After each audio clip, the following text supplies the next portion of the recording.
Baby shawties, how are we freaking doing today? Welcome to Chapter 9. So we just got done with Chapter 8, focusing on similarity and proportions. In Chapter 9, we're kind of going to go back a little bit and start to look at some special properties within triangles. So specifically in this chapter, we're going to look at our special types of triangles are called right triangles, okay? And we're going to look at some relationships between the side lengths and the angles within a triangle.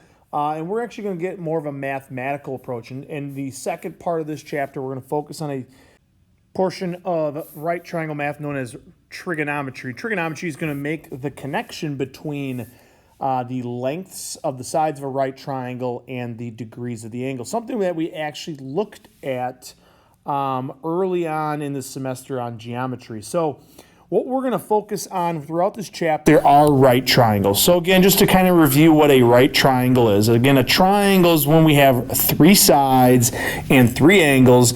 And a right triangle is going to be any triangle where one of our angles is going to be a right angle. Now remember what a right angle means. A right angle is going to be that one of our angles is 90 degrees. Okay? So you'll see on a diagram, any sort of right triangle, you're going to see like right here, that box being drawn within the corner of that within the corner of that triangle. What that box is representing is that angle is specifically an angle measure of 90 degrees. So what we're going to do within this chapter is, starting today, we're going to look at the relationship between the side lengths of a right triangle, and then we're going to start to make the connection between the side lengths and the angles of a right triangle. So to look at the side lengths, the relationship that we're going to use is something you guys might have heard before, might have worked with before. It's called Pythagorean Theorem. It's actually a very elegant, simple equation or formula, if you will, that relates the two smaller sides of a right triangle to the third side of a right triangle. What it's going to relate is, say I have a right triangle here where my right angle right here is designated by this box. What it's going to relate is that any sort of right triangle, you have two smaller sides, okay? So we have here what are labeled A and B. A and B are what are called the legs of this right triangle. So both of these sides here are called the legs, and it's going to relate that to the third side of this right triangle. The third side is always the side across from the 90-degree angle.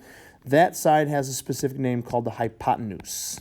That's a fancy name, so hypotenuse, okay? And what Pythagorean theorem says is that if I were to sum the square of the two legs, that it should always equal the square of the hypotenuse. Now, what the heck does this mean, the square?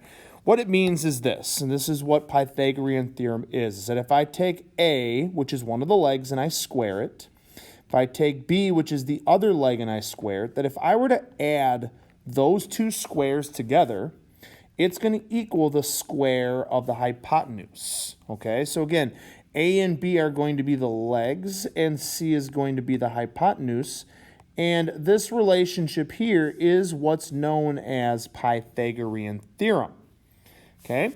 So it gives you a simple relationship between all three sides of the triangle. This, again, A, B, and C are going to be the side lengths, all right? And it's going to relate those things that if we see that when we plug A and B and C into this, if we see that they become equal, that whatever I get on the left side equals the right side, I know it's a right triangle. So this is a way in which, one, we can prove something is a right triangle, or two, we can actually use this theorem or this formula to actually solve for one of the unknown sides. And that's what we're going to do within this section. The question is where does Pythagorean theorem come from? So know that Pythagorean theorem was first developed a long time ago. And we're talking about over 2,000 years ago in the BC times. So a Greek mathematician, philosopher named Pythagoras is the one that actually put this together. And here's a way to kind of visualize it, because we're talking about that Pythagorean theorem is a squared plus b squared equals c squared. So imagine me literally making a right triangle out of three squares. I have here the small square, the medium-sized square in here. And notice that on the inside I have a triangle. And this is a right triangle because the angle between these two squares right here would be 90 degrees. Okay, so think of the black square as A, the one leg, the red squared as B, and the green squared as C. So you'll notice that when I place these three squares together, that I literally make inside I make a right triangle. So this is kind of where Pythagorean theorem comes from. If I were to just take these three triangles and move them to the side, maybe rotate this one. I know I changed the size a little bit, but imagine this as A squared plus B squared is going to then equal C squared. So we can literally think of Pythagorean theorem as a right triangle formed from three squares. Just a good way for us to visualize how Pythagorean theorem is developed and why it's this A squared plus B squared equals C squared. Literally squares that we're using. And what A, B, and C would represent, if I were to go into more detail, is A, B, and C would just represent the lengths of those sides of a square, right? Because a square has all four sides being equal. So A would be the side lengths of that smaller square, B would be the side lengths of that square, and then C would be the side lengths of the largest square. Okay, so it's just a way to visualize Pythagorean theorem. So again, a good way to envision that is by using those three squares, where we had A squared was that smaller one, B squared was the middle size, and then C squared was the larger one. So relating that back, that A, B, and C are just the side lengths of those squares. Okay, so this is what's called, when we look at A, B, and C, these are what are called Pythagorean triples. Triple means three, okay? So it's a set of three whole numbers. In this case, a Pythagorean triple is going to be whole numbers that end up making Pythagorean theorem equal. So for example, let's say in that previous example I went through with the squares, let's say that A was 3, B was 4, and C was 5. If I were to follow Pythagorean theorem and square all of those, and then add the two legs and set it equal to the hypotenuse, notice that when I add these, or when I square them first, I should say 9 and 16, and then add them together, I get 25. And if I compare that to 5 squared, well, 5 squared is also 25. And this is what a Pythagorean theorem is all about, is that when you have three numbers that make a right triangle, that when you plug them into Pythagorean theorem, it's going to make a true statement. So here, 25 certainly does equal 25, so that's a true statement. So any number that really, any three numbers, I should say, that make Pythagorean theorem true is what's called a Pythagorean triple. So these are just a set of numbers. So we have 3, 4, 5, 5, 12, 13, 8, 5, 17, and so on. We have multiples of these numbers. So notice 6, 8, 10 is just all those numbers multiplied by 2. All those numbers multiplied by 3. So anything that would follow these arrangements of numbers are going to be what's called a Pythagorean triple. And again, these are always going to be whole numbers. It is possible to make a triangle, a right triangle, where we don't have a whole number. So if we ever see a decimal or something with a radical in it, then those are not going to be considered a Pythagorean triple. So Pythagorean triples are just those special cases in which we get whole numbers. Now what we're going to use Pythagorean theorem for is we're going to use it first just to kind of get you guys used to it. We're going to talk about solving for things. So we're going to use Pythagorean theorem to actually find a missing side of a triangle. This is one of the very useful ways of using Pythagorean theorems. Actually a very applicable theorem to real life. Okay, we can use it to find the lengths of triangles. This is sometimes, you know, seen in like carpentry or building things. We could actually use this to find distances too. You might have heard of something called the distance formula, which is just an application of Pythagorean theorem. But our goal is to use that A squared plus B squared equals C squared to try and solve for a side of a triangle. Okay, so let's say here that I have 5, 12, and x. Now, the one thing I like to do just when we're getting used to using this formula is to identify what A, B, and C are. Okay, A and B, remember, are the two legs, and C is the hypotenuse. The way some people like to look at this is that A is the smallest of the three sides, B is the middle length of the three sides, and C is always the longest. Best way to start is to start off by identifying what C is. Whoopsie daisies. C, being the longest side, is always going to be across from the 90-degree angle, which we know in a diagram, the 90-degree angle is always going to be represented by this box.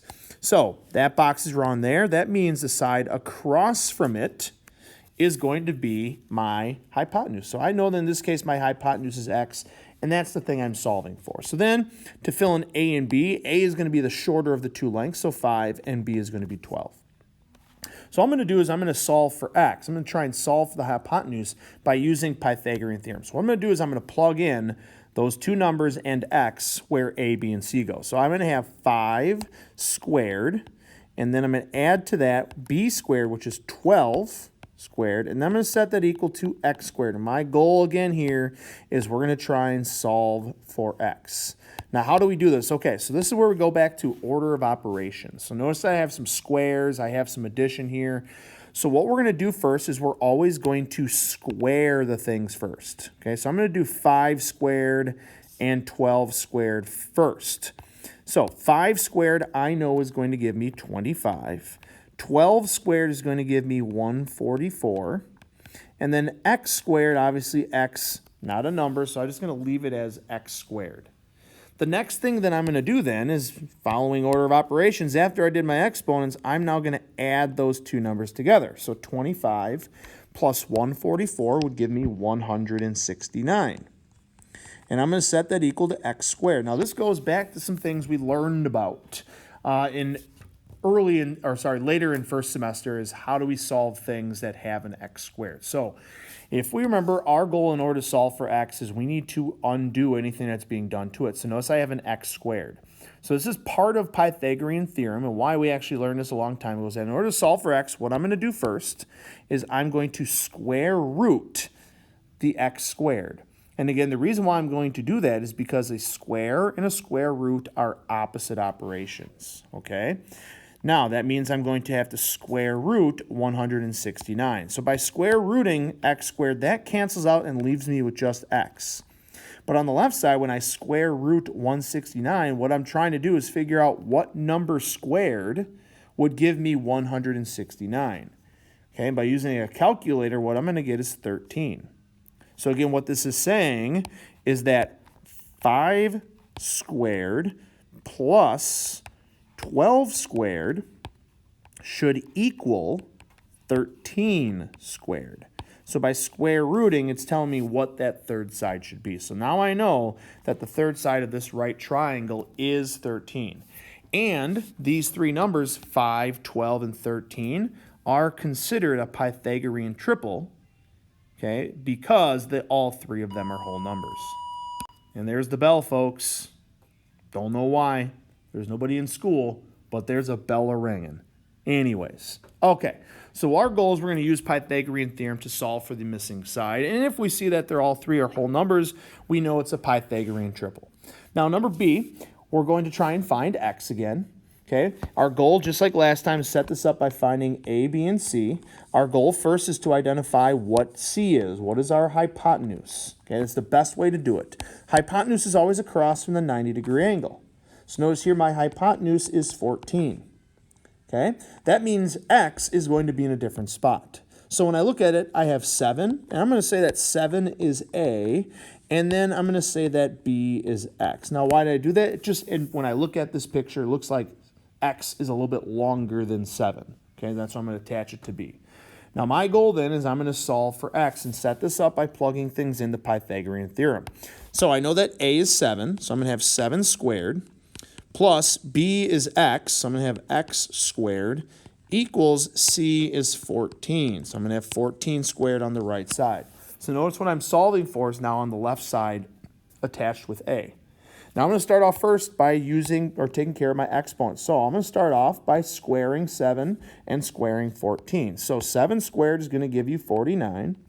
14 squared is going to give you 196. Oopsies. Then I'm going to have plus x squared here. Now notice that what I am trying to solve for, x, is on the same side as 49. So what I'm going to do next is I'm going to get rid of that 49 by subtracting 49. So now I'm going to move it to the other side. So notice there's an extra step here. Okay, so I have x squared then is going to be left over. Those would cancel. And on the right side I have 196 minus 49, which should give me 147. Now the last thing in order to solve for x is I need to square root that 147. I want to know what number squared would equal 147. By doing that again, those are going to cancel and leave me with just x, but then in my calculator, I'm going to want to take the square root of 147. Okay, now this is going to give us something interesting. When I plug this into my calculator, I'm going to get two things. First, I'm going to get, it might tell me 7 radical 3. This is something we talked about early on. This right here is the exact answer, okay? Why is it written like this? It's just a nice, simple way to write this, okay? Because 7 radical 3 is actually a number, but it's not a whole number. 7 radical 3 is, when you put it in the decimal form, 12.1, okay? So 12.1 would be the length of B, but it's not perfectly 12.1. It's not a whole number. So you're going to see it written one of two ways. If you're ever asked to find or write down the exact answer, we're going to type in 7 radical 3. If it's asked for a decimal and asks you to round to a certain decimal point, you would use the 12.1. Okay, so just recognize the difference there between 7 radical 3 and 12.1. Now, would this be a Pythagorean triple? This one would end up not being a Pythagorean triple because we have 7 squared plus 12.1 squared, which equals 14 squared. So because this is a decimal, or because we have a radical in this, this is not actually a Pythagorean triple. All right, last example here. I'm going to go a little bit faster. So we're going to, again, use Pythagorean theorem, so A, B, and C. This one's a little funky looking right triangle. So again, I want to first identify what is C. C being that hypotenuse is always across from the 90-degree angle. So here's my 90-degree angle. The side across is going to be, in this case, 50. So 50 is going to be C, and that means that X is going to be either A or B. So when I look at this, I know that A is the shorter of the 3 sides, which I can see is X, and B is 48. Plugging this into Pythagorean theorem, I would have X squared plus 48 squared equals 50 squared. I'm then going to square everything. X squared is itself. 48 squared would be 2,304, and 50 squared would be 2,500. Next thing I'm going to do is get rid of that 2,304 by subtracting 2,304 from both sides. And that's going to leave me with X squared on the left side equals, on the right side, I would get 196. And then lastly, I'm going to square root both sides, and I would get here X, those would cancel, and then 196 would end up giving me 14 when I square root it. So again, showing this with Pythagorean theorem, that would mean that since A is 14, 14 squared plus 48 squared would equal 50 squared, okay? And again, would this be a Pythagorean triple? This would be, because 14, 48, and 50 are all whole numbers. So what we did here in this first example is we used Pythagorean theorem to actually solve for an unknown. X squared, whoops, you died. Next thing that we're going to do is we're actually going to use Pythagorean theorem to determine whether or not something is a right triangle, okay? So any sort of right triangle is going to follow that Pythagorean theorem of A squared plus B squared equals C squared. So again, the square of the 2 legs added together should equal the square of the longest or the third side. Okay? So let's say that I gave you a triangle. Notice that in this triangle, it appears to be a right triangle where this is the 90-degree angle. Okay? But I want to know, is this actually a right triangle? Okay? Can I say for sure? Well, okay, notice that we have the 3 radical 34. So again, if you see this, that just means that this is not a Pythagorean triple, which doesn't mean it's not a right triangle. Okay, doesn't mean that it doesn't follow Pythagorean theorem. It's just that 3 radical 34, if you were to plug that into a calculator, you're not going to get a whole number. Instead, what you would get is a decimal. In this case, the decimal that you would get if you were to plug it in would be about 17.5. Okay, it's a rounded answer. All right. Now, 17.5, it's, again, if you look at it, it's a decimal that's kind of irrational. It just keeps running on and on and on. But again, this is just an exact way to write that number. What I do notice is that when I put in a number form, in a decimal form, 17.5 is the longer of the 3 sides. So what I want to know is this a right triangle? So to prove that, what I'm going to do is I'm going to use Pythagorean theorem instead of solving for it, but I'm going to use Pythagorean theorem to prove it's a right triangle. So based on the lengths, I know that A is 9, B is 15, and then C is going to be that 3 radical 34. And I'm not going to use the decimal, I'm going to use the radical form. Now to prove that this is a right triangle, what I'm going to do is I'm going to plug those things into Pythagorean theorem. 9 squared plus 15 squared equals, and I'll use parentheses here, 3 radical 34. I'm going to square that entire thing. Not just square the 3. Don't just square the 34, but use parentheses, square the entire thing. Now, I am not solving for anything here. Okay, so there's no x. I'm not solving, so don't do some funky stuff where you're trying to solve for an x. What I'm trying to do is just use this to prove whether it's a right triangle or not. Okay, so there's nothing I'm solving for. I'm just going to simplify this down. So 9 squared, for example, is 81. 15 squared is 225. And then that 3 radical 34 squared, that's going to give me 306. Okay? Now, to simplify this down, what I'm going to do is I'm going to add those two sides together, 81 and 225. I'm going to get 306. Notice what I get here is that on the left side I get 306, and on the right side I got 306. So because they are equal, that means that this is a right triangle. So I've now used Pythagorean theorem to prove that this is a right triangle. And anytime it's a right triangle, the two sides are always going to be equal to each other. In our next example, we'll do the same thing. Okay, well, you're given here the normal lengths. You're given here whole numbers. Based on the lengths, I know that A is 14, I know that B is 22, and I know that C is 26. So using Pythagorean theorem, it says 14 squared plus 22 squared, so my two legs, whoopsie daisies, added together, should equal the square of my hypotenuse, which is 26. So if I were to simplify this down, I know that 14 squared is going to be 196, 22 squared is 484, and 26 squared is 676. Adding the two smaller pieces together, 196 and 484 on the left side, what that's going to give me is 680 compared to 676. So you'll notice here, whoopsie daisies, you'll notice here that they are not equal. Okay? So if they are not equal, that means this is not a right triangle. So the thing is that if it's not a right triangle, what is it? Okay, so this is the last thing we're going to do here. So if it's not a right triangle, there are two other types of triangles that you learned about a long time ago, and that's called an acute triangle. Those are so freaking adorable. And you have an obtuse triangle.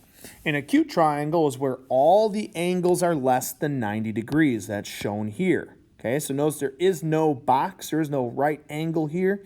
So this would be an acute triangle. All of these angles would be less than 90. Okay, now how am I supposed to know if something is an acute angle? What you're going to see here is that when you add A and B together, so when you do A squared plus B squared, the number that you'll get is going to be bigger than what C squared is. Okay? And we then would also have an obtuse triangle. An obtuse triangle is where we have one of our angles which is bigger than 90. So notice C here is going to be a larger angle than 90 degrees. It goes beyond that square. Okay, so this would be an obtuse triangle. Now what happens in an obtuse triangle is that when you add A and B together, you're going to get a number that is less than C squared. So in our previous example, we got when we did A squared plus B squared and got compared that to C squared, when we added these two together, we got 680. Compared that to C squared, where we got 670. What it says here is that A and B are greater than C. Now, since A and B are greater than C, that means this would actually be an acute triangle, okay? And that is because they're not equal. It has to be one of the other two triangles. So the last thing, again, we're going to do is we're going to use Pythagorean theorem to try and show what type of triangle it is. Now, the very first thing is we did actually talk about this early on, is that in order to first make a triangle, triangles have to follow one rule. Okay, it's called the triangle inequality theorem, that if you add two sides together, like let's say A plus B, that the sum of any two sides has to be greater than the third. This is something that has to be true all the time. So what we're going to do first in these examples is we're going to try and show first that three sides form a triangle, and then using Pythagorean theorem, I want to know, is it a right triangle? Is it obtuse? Is it acute? So the first thing you are given here in the first examples, you're given three sides, 3, 4, and 6. Okay? First thing it says here is to verify that these actually would make a triangle. So the first thing I'm going to do is this. If they make a triangle, here's what they have to follow. If I take any two sides, so 3 plus 4, they have to be greater than the third side. So 3 plus 4, is that greater than 6? And 3 plus 4 would give me 7, so yes, that's greater than 6. If I were to take, let's say, 4 plus 6, is that greater than 3? Again, yes, 4 plus 6 is 10. 10 is greater than 3, so that works out. And then lastly, the only combination I didn't do is, let's say I did 3 plus 6, Mafia, it's going down. Would that be greater than 4? So 3 plus 6 would give me 9. 9 is greater than 4, so that also works out. Now, why that's important is that I know at the very least that this is a triangle, that these three sides would actually make a triangle. Now what I want to do is know what type of triangle. Is it going to form a right triangle, an acute triangle, or obtuse? To do that, I'm going to use Pythagorean Theorem. So I know, based on the lengths, that A is 3, B is 4, and C is 6, based on the side lengths. So if I do 3 squared plus 4 squared and set that equal to 6 squared, what we're going to do is we're going to compare both sides. 3 squared is 9, 4 squared is 16. Add those together, I get 25. 6 squared is 36. Okay, so notice that they are not equal. And what I see here is that the 36 is bigger than the 25. So I'll throw that inequality in here, which means that C, the third side, is bigger than the sum of the two legs. So if the third side C is bigger, that means that this is going to be an obtuse triangle. Okay, and it's obtuse anytime the third side is bigger than the two sides combined. Okay? All right, I'm going to do the same thing in our last example here. You were given 6, 8, and 10. So the first thing that I want to do with these three lengths is prove that first. I'm going to verify that these are a triangle, that they would form a triangle. So I'm going to start by just adding 6 plus 8 and know, is that greater than 10? 6 plus 8 is 14, so that ends up working out. Then I'm going to do 8 plus 10. Again, compare that to 6. 8 plus 10 is 18, which is greater than 6. And then lastly, I will do 6 plus 10. Okay, that's going to be greater than 8. 16 is greater than 8, so that works out. So here's what I know. I know that this is going to form a triangle. So why is this first step important? Is because I do know that it does form a triangle. So if one of these did not work out, then I'm going to have to do the rest because I know it's not going to form a triangle. By verifying first it's a triangle, I can then figure out what type of triangle it's going to be. So to figure out what type of triangle it's going to be, I'll use Pythagorean Theorem, where A is 6, B is 8, C is 10. Plugging them in, I get 6 squared plus 8 squared equals 10 squared. I know that 6 squared is 36, 8 squared is 64. Add those together, nothing but hundreds.